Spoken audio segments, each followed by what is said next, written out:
2025లో బీహార్లో అసెంబ్లీ ఎన్నికలు జరగబోతున్నాయి. సో బీహార్ అంటేనే నితీష్ కుమార్, లాలూ యాదవ్ల పాలిటిక్స్. కోర్స్ ఇప్పుడు తేజస్వి యాదవ్ ముందుకొచ్చాడు. బీజేపీ నితీష్ నాయకత్వంలో ఉంది.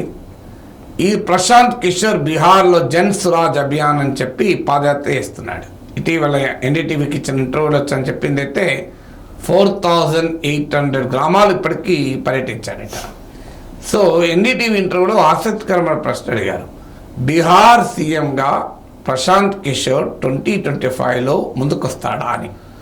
కాదనైతే ప్రశాంత్ కిషోర్ సమాధానం చెప్పకుండా డిప్లొమాటిక్గా ఒక రిప్లై ఇచ్చాడు. చాలా ఆసక్తికరమైన రిప్లై. ప్రశాంత్ కిషోర్ భవిష్యత్తు ఏంటి అని. తాను 10 ఏళ్ల పాటు యునైటెడ్ నేషన్స్లో పనిచేశాడు. మరో 10 ఏళ్ళు పొలిటికల్ కన్సల్టెన్సీ ఫీల్డ్లో వివిధ పార్టీలకు నాయకులకు ఎలా గెలవాలి, ఎలా గ్రౌండ్ సిచ్యువేషన్ అసెస్ చేయాలి, ఎలా ఇష్యూస్ను రైజ్ చేయాలి, ఎలా ప్రజలను ఆకర్షించాలి, ఎలా అభ్యర్థులు ఎంపిక చేయాలి, ఇలాంటి సలహాలన్నీ ఇస్తూ వచ్చాను 10 ఏళ్ల పాటు. ఇక ఈ 10 ఏళ్ళు ఆ పార్టీకో ఈ నాయకుడికో సలహాలు ఇవ్వడం కన్నా బీహార్ ప్రజలకి సలహా ఇస్తాను. బీహార్ ప్రజల్ని నేను ఎంపవర్ చేస్తాను. ఈ నాయకుల్ని పక్కకు పెట్టాలి, అసలైన నాయకత్వాన్ని ఎన్నుకోవాలి. ఈ కృషిలో బీహార్ ప్రజలకు ప్రశాంత్ కిషోర్ అండగా ఉంటాడు అని ఆయన తీరు చెప్పాడు.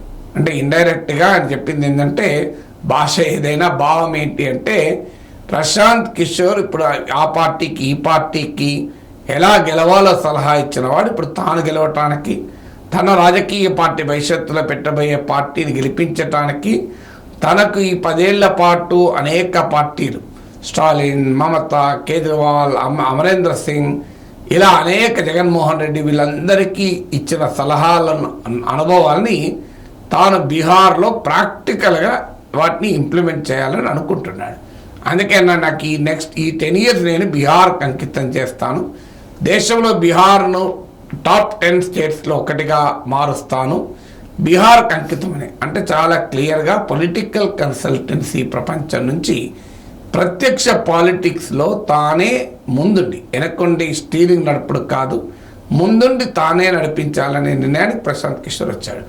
అయితే ప్రశాంత్ కిషోర్ క్లెయిమ్ చేసుకుంటున్నట్లు పొలిటికల్ కన్సల్టెన్సీ ఫీల్డ్ పూర్తిగా వదిలేసి పాదయాత్రలో బీహార్ సమాజంలో ప్రజలతో కలవడం పైన కేంద్రీకరించాలంటే అది నిజం కాదు.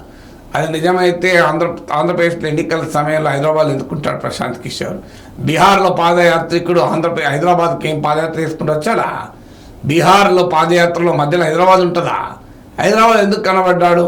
ఆ మధ్య రాజమండ్రి, ఆ మధ్య విజయవాడ, గన్నవరం విమానాశ్రయంలో లోకేష్తో పాటు నడుచుకుంటూ బయటికి ఎందుకు వచ్చాడు?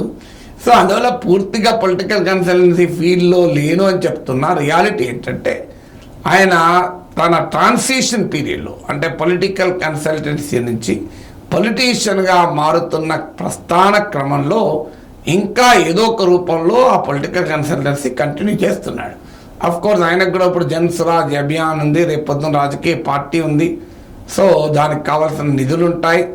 బహుశా ఆ పని చేయకుండా పవన్ కళ్యాణ్ చెప్పేవాడు కదా, జనసేన నడిపించాలంటే నేను సినిమాల్లో నటించాల్సిందే, లేకుంటే డబ్బులు ఎన్నికలు వస్తే జనసేనకు నేను సినిమాలో నటిస్తాను కనుక అందులోకి వెళ్ళి కొంత నేను సంపాదించిన దాన్ని జనసేనకు ఖర్చు పెట్టగలను పదే చెప్పేవాడు. సో అలాగే ప్రశాంత్ కిషోర్ కూడా తన జన్ స్వరాజ్ అభియాన్ కానీ రాజకీయ యాక్టివిటీని కానీ ఫైనాన్స్ చేయాలి అంటే నిధులు కావాలి. బహుశా ఆ నిధుల కొరకైనా ఆయన తనకున్న 10 ఏళ్ల అనుభవాన్ని ఉపయోగించుకొని పొలిటికల్ కన్సల్టెన్సీ కూడా చేస్తున్నట్టు కనబడుతుంది. కోర్స్ అంతకు ముందులాగా ఐపాక్ అంతా తానే చేయకపోవచ్చు. ఏదో ఒక ఏజెన్సీ ఆ data collection day to day యాక్టివిటీలో ఉంటే ఎక్స్పర్ట్ కామెంటేటర్, ఇప్పుడు మనకు క్రికెట్ జరుగుతున్నప్పుడు ఉంటారు, రొటీన్ కామెంటేటర్ ఒకరు ఉంటారు. ఏదైనా కీలకమైన సందర్భం, ఇంకో 2 ఓవర్లలో మ్యాచ్ అయిపోతుంది, లేదా ఒక అతను బాగా బౌలింగ్ వేస్తున్నాడు, బ్యాటింగ్, అప్పుడు ఎక్స్పర్ట్ కామెంటేటర్ వచ్చేస్తాడు. ఒక ప్లేయర్ అవుట్ అయ్యాడు, ఇంకో టాప్ ప్లేయర్ రంగంలో దిగి చాలా ఎక్స్పెక్టేషన్స్ ఉన్నాయనుకోండి, అలాంటప్పుడు ఎక్స్పర్ట్ కామెంటరీ వస్తుంది. బహుశా ప్రశాంత్ కిషోర్ కూడా రొటీన్ కామెంటరీ మానేసి ఉంటాడు. ఎక్స్పర్ట్ కామెంటేటర్గా మాత్రం పొలిటికల్ కన్సల్టెన్సీ ఫీల్డ్ కూడా ఉన్నట్టుగా కనబడుతోంది.